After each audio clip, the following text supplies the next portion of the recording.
एक बात बोलें, बद्रीनाथ में प्रकृति भी है और परमात्मा भी है। बद्रीनाथ में ज्ञान भी है और ध्यान भी है। बद्रीनाथ में नर भी है और नारायण भी है।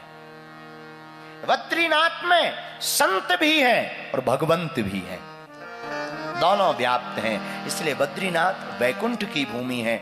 ऐसी तपोस्थली पर हम सब आकर के बहुत धन्य आश्रित हैं। हमारा मन तो बहुत गदगद है, बहुत आह्लादित है। सच बोलें, कल से मन में बहुत प्रसन्नता है कि हम बद्रीनाथ आए हैं, हमको बुलाया है प्रभु ने। कितनी अद्भुत सौभाग्य है। तो हम बहुत मन ही मन प्रसन्न है। चर्चा करने के पूर्व एक बात और बोलें, तीर्थ में आने के 3 चीजों पर बहुत सावधानी रखनी है। 3 महत्व होते हैं तीर्थ के: स्नान, दान और ध्यान। जिस भी तीर्थ में जाओ वहां पहले स्नान करो। स्नान से तन की शुद्धि होती है। ध्यान करो, ध्यान से मन की शुद्धि होती है। दान करो, दान से धन की शुद्धि होती है। जरूरी नहीं आप बहुत दान दो, ये भी जरूरी नहीं कि आप दान दो, ये भी जरूरी नहीं कि धन का दान दो, मन का भी दान देना चाहिए। अभी हम खड़े थे बाहर, जब कर रहे थे तो हम बोल नहीं पा रहे थे, तो कोई माता जी ने महाराज जी को बोला कि हम बाबा की झोली में कुछ डालना चाहें, डाल दें? महाराज जी मुस्कुराते बोले, अपना मन डाल दो। आते आते ही बोला, हमको याद हो गया वो। महाराज जी ने मुस्कुराते हुए कहा, अपना मन डाल दो। इससे बड़ा भी कोई दान नहीं है।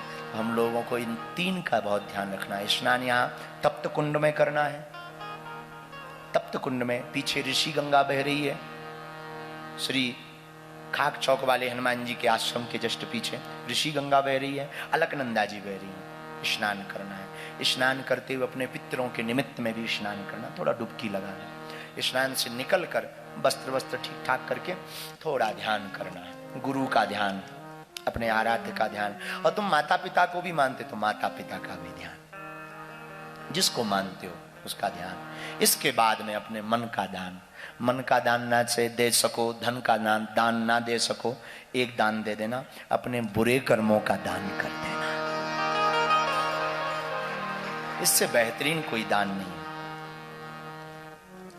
और गुरु का काम है बताना, चलना आपका काम। हमको भी हमारे गुरु ने ये बताया, सो हमने आपको बता दिया। हम अपना कुछ नहीं कह रहे, गुरु का प्रसाद है। हमको रामायण की वो पंक्ति बहुत याद आती।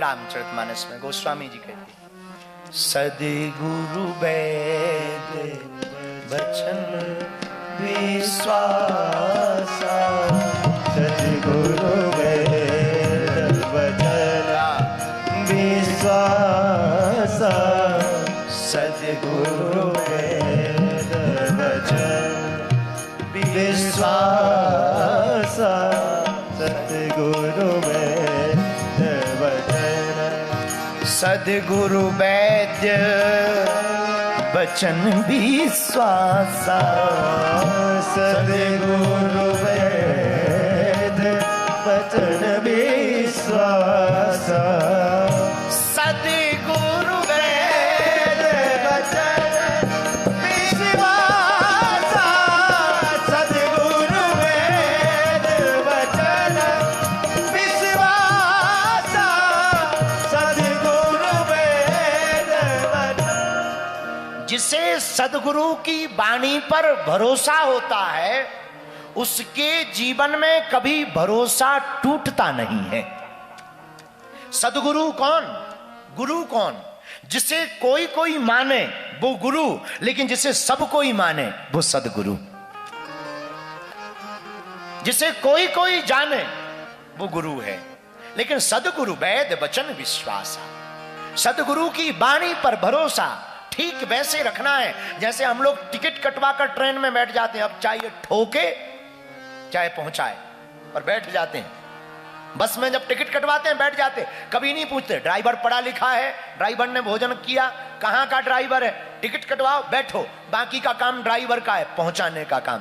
वैसे ही हम लोगों को भक्ति की टिकट और गुरु आज्ञा की टिकट कटवा कर गुरु के चरण में बैठ जाना चाहिए। मंजिल तक पहुंचाने का काम सद्गुरु का। लेकिन मेरे पागलो, आजकल हम लोग प्रोफेशनल बहुत हो रहे हैं। हमारा सूत्र आज का नोट कर लो, हम लोगों को प्रोफेशनल नहीं इमोशनल होना है। प्रोफेशनल में आप लोग सब कुछ जिंदगी बर्बाद कर रहे हो, थोड़ा सा इमोशनल होना है। इमोशनल का मतलब ये नहीं कि तुम गंभीर रहो, गंभीर ही देखना है तो आईसीयू में जाओ, गंभीर नहीं। इमोशनल का मतलब बहुत गंभीरता भी नहीं, इमोशनल का मतलब कोई भी चीज बहुत परिपक्वता के साथ हम जो कर रहे सो कर रहे। हमारी आदत है, हम जिसमें अब हम कथा में बैठे तो हमें बाकी का ध्यान नहीं, कथा से उठेंगे तो बाकी का ध्यान करेंगे कि हमने बोला क्या।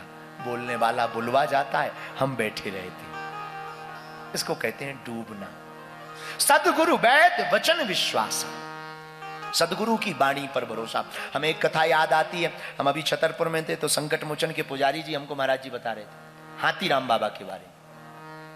तिरुपति बालाजी में एक मठ है उत्तर भारतीयों का, मात्र एक मठ, हाथीराम बाबा का मठ। उनका नाम हाथीराम है, हाथी नहीं थे वो, स्वरूप हाथी जैसा था, थे महात्मा, इनके जैसे ही महात्मा, पर नाम उनका हाथीराम बाबा। उनका जन्म हुआ नागौर राजस्थान में। आहा, हाथीराम बाबा बड़े सिद्ध महात्मा, सिद्ध कोटि के महात्मा, बड़ी छावनी के महाराज जी की कृपा पाते थे, बड़ी छावनी वालों की। तो पूज्य बड़ी छावनी वाले महाराज जी विश्राम करते थे तो ये चेला थे उनके, तो रोज चरण दबाते थे। एक दिन एक घटना घटी, चरण दबाते दबाते गुरुजी सो गए, इन्होंने चरण नहीं छोड़े।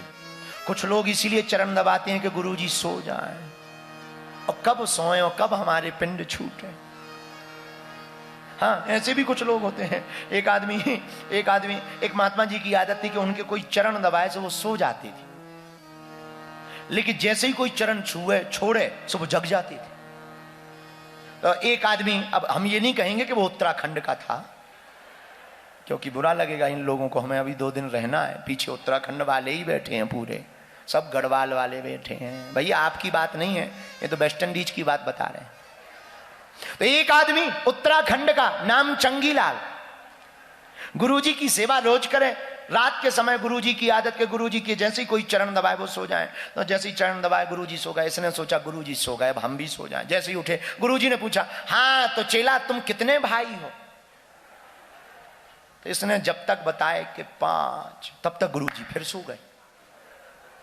अब जब फिर सो गए तो इसने सोचा कि अब सो ही गए हैं, तो ये उठा, अब जाने लगा। जैसे ही जाने लगा तो गुरुजी बोले, हाँ तो बताया नहीं तुमने कितने भाई हो? इसने कहा, गुरुजी बताया तो है 5। इतना बोल ही पाया, गुरुजी फिर सो गए। इसका दिमाग खराब। अब लगभग 2-3 बज गए, ये बार बार उठे और बैठे, फिर गुरुजी एक ही प्रश्न करें, कितने भाई हो? 2-3 बजे जैसे ही रात के, सुबह के, गुरुजी ने फिर पूछा, हाँ तो तुमने बताया नहीं भाई कितने भाई हो? सोई दोनों हाथ जोड़ के बोला, गुरुजी वैसे तो हम 5 भाई हैं, पर सुबह तक 4 बचेंगे। कुछ ऐसे भी सेवादार होते हैं जिन्हें गुरु की सेवा भी बोझ लगती है।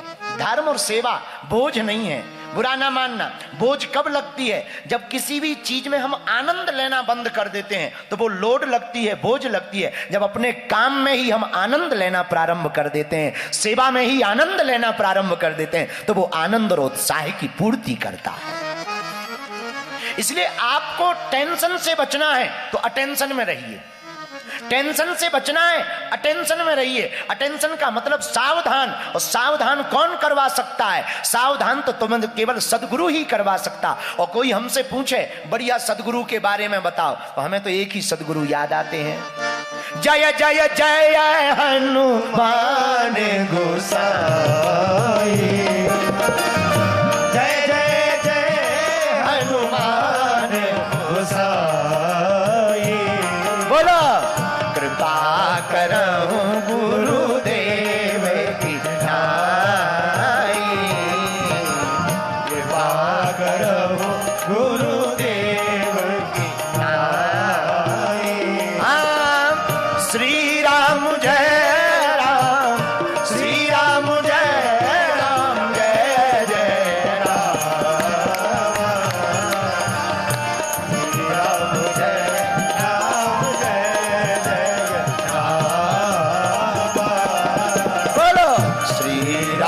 जय